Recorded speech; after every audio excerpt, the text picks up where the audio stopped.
Hari ini kamu hendak melanjutkan pekerjaanmu sebagai kurir cot. Seperti biasa kamu memilih berbagai macam barang pesanan yang telah disediakan oleh kantor cabang cot. Setelah memilih barang yang sesuai, kamu mendapatkan 10 notifikasi dari konsumen di lokasi tempat yang berbeda. Langkah 1, antar beberapa pesanan dari beberapa pesan di aplikasi cot menggunakan motor cot.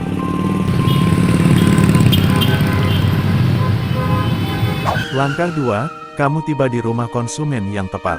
Namun, saat kamu membunyikan bel, pemilik rumah tidak keluar sama sekali.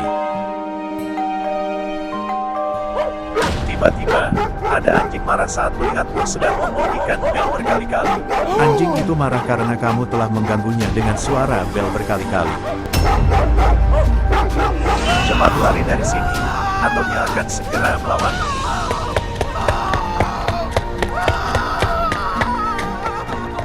Setelah kabur dari sini, anjing ini merusak kotak cot beserta barang kirimannya yaitu mobil remote, karena dia sangat membenci siapapun yang mengganggunya. Akhirnya pemilik rumah keluar juga, dia sadar kalau ada kurir cot yang barusan antar paket ke rumahnya. Dia tidak membuka pintu meski disuarakan bel pintu berkali-kali, karena dia habis dari toilet. Saat dia menemukan paket kirimannya, mobil remote dari kotak paket telah dirusak dan diacak-acak oleh anjing peliharaannya. Dia terkejut setengah mati, sudah 5 hari dia memesan dan menunggu mobil remote impiannya, hasilnya dia diberi mobil remote yang sudah rusak. Karena dia sudah emosi pada anjing peliharaannya, dia pun melempar sampah ke arah anjingnya. Dasar anjing nakal, pergi lu anjing beban.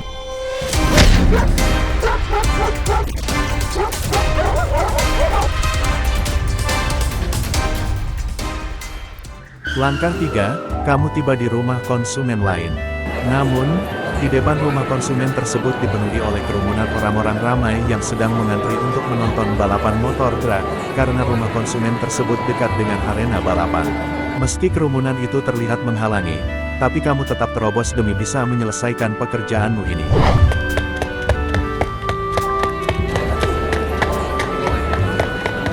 Di tengah kerumunan antri, kamu menyegel kaki seseorang yang menggunakan kacamata hitam. Maaf, saya tidak lihat tadi, soalnya saya buru-buru mau antar paket, lalu kamu pun tiba di rumah konsumen. Orang berkacamata hitam yang terjatuh itu pun langsung dibantu oleh gengnya. Wow, cepat bantu. Setelah dia dibantu gengnya buat bangun, kacamata hitam milik dia patah dan pecah, akibat bagian wajah terbentur trotoar. Karena itu, dia pun langsung marah dan menyalahkan tukang kurir yang menyenggol dia tadi. Kacamata gua rusak. Bob, kurir itu tadi. Mana bang? Itu tuh yang lagi di depan pintu rumah orang. Ya udah kita samperin yuk biar kita kasih pelajaran ke dia. Setelah itu, mereka berlima pun langsung samperin kamu yang sedang memberikan kotak cot ke konsumen. Ini uangnya, terima kasih, lalu kamu pun menerima uang konsumen.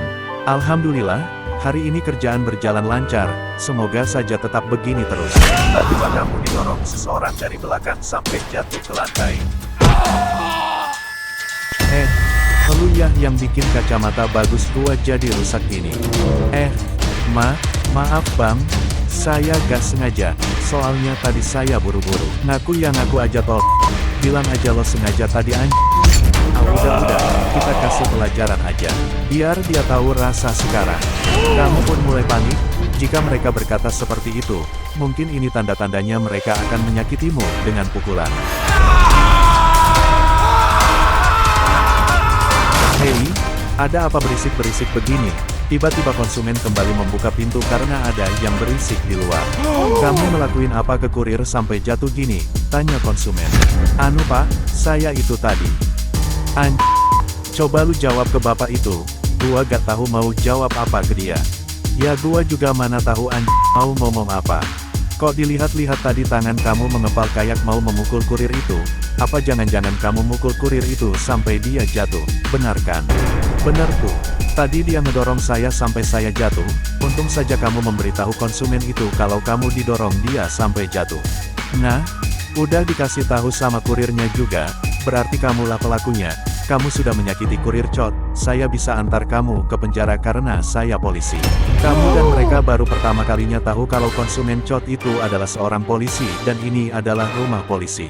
Mengetahui hal itu, mereka berlima pun kabur dari sini, karena mereka gak mau masuk penjara.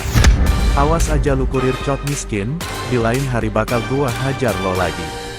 Kamu pun berdiri kembali untuk melanjutkan pengiriman Chot lagi. Terima kasih Pak, sudah membuat mereka pergi dari sini. Sama-sama, lain kali hati-hati dengan pelaku kekerasan, mereka ada di mana-mana. Jika ada masalah kekerasan, lapor polisi secepatnya.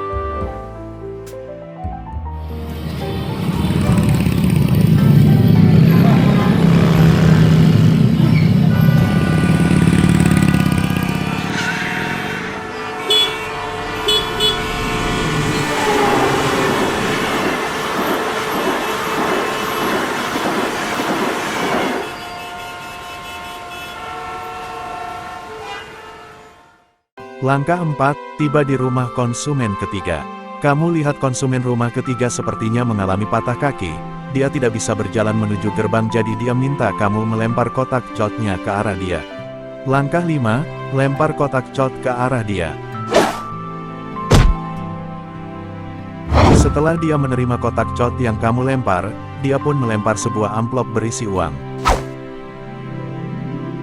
Amplop yang dia lempar memiliki banyak sekali uang 100.000, dan kamu sangat bahagia sekali.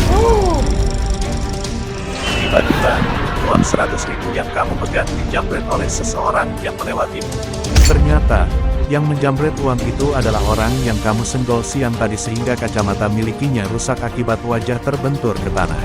Kurir miskin sok keras, nyenggol-nyenggol gua sampai kacamata gua rusak. Gua udah ganti baru sekarang ini balasan buat lo yang lebih parah, kata dia sambil membawa uang 10.000 milikmu. Kamu tidak akan diam saja, kamu langsung mengejar uang 100.000 yang mereka curi pakai motor Chot.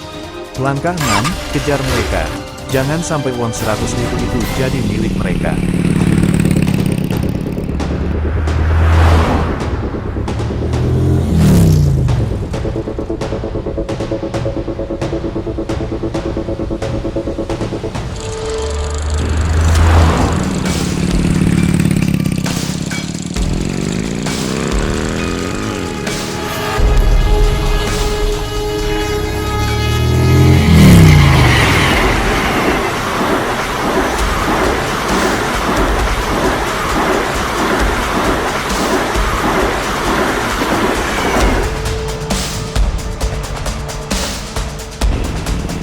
Langkah 7, memasuki hutan.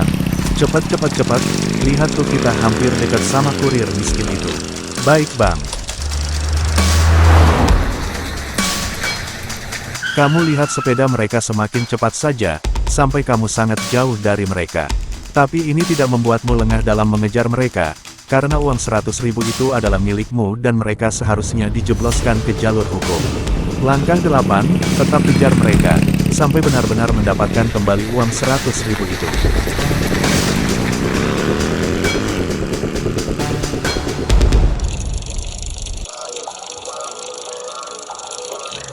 Selama kamu masih mengejar, mereka berhenti di pinggir jembatan. Bang, mending buang aja uangnya bang, biar ngilangin jejak maling kita. Bener tuh, biar kurir miskin itu makin miskin, uang kerja kerasnya udah kita ilangin.